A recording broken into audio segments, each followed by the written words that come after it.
All right, thank you, Wendy. Our month-long series, Suncoast 2037, continues tonight with a story about the future of Alzheimer's. The Alzheimer's Association projects costs of health care, long-term care, and hospice care for Alzheimer's disease will increase from more than $230 billion in 2016 to more than $1 trillion in 2050.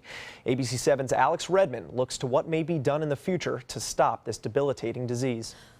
We all forget things occasionally, our keys, a birthday, or the time. But when Jean Korn forgets, I fear that's it. I have it. I have it. And I'm scared to death. I don't want it. I don't want it. Korn has a family history of Alzheimer's disease. Oh my gosh, my mom was a great person. She was a funny, well-educated, happy, loving, very trusting person. Then, Korn says, the parent became the child and the child became the parent. She would repeat herself. She would buy pantry full of the same thing over and over again.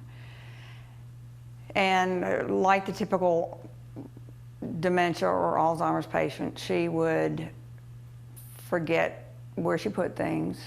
The progression of the disease became more serious and complicated. Korn was her mother's primary caregiver. She didn't understand the concept of taking a shower. She didn't understand the concept of using a bowl for food.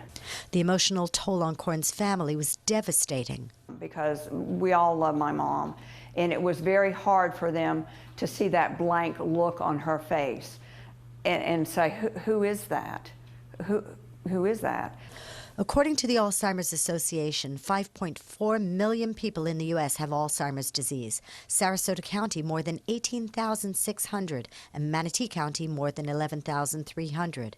And these are only the ones we know of. Caregiving is changing and shifting in demographics. So the average caregiver now is going to be an older adult caring for another older adult.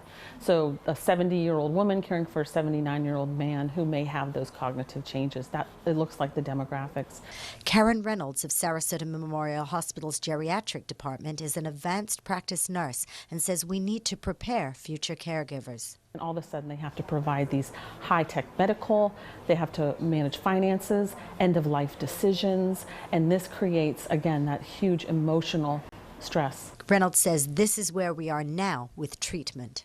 Medications that simply prolong some symptomology.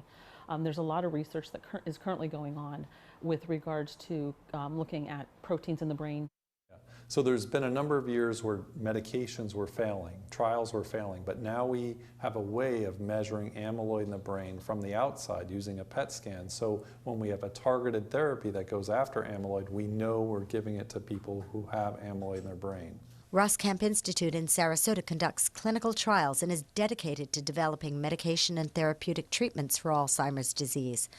Clinical Medical Director Dr. Andrew Keegan says we are making progress. I have that perspective that we're incrementally seeing improvements. We're getting closer to the targets, and I think we're doing a better job on treating people with the right medicine and picking the right patients.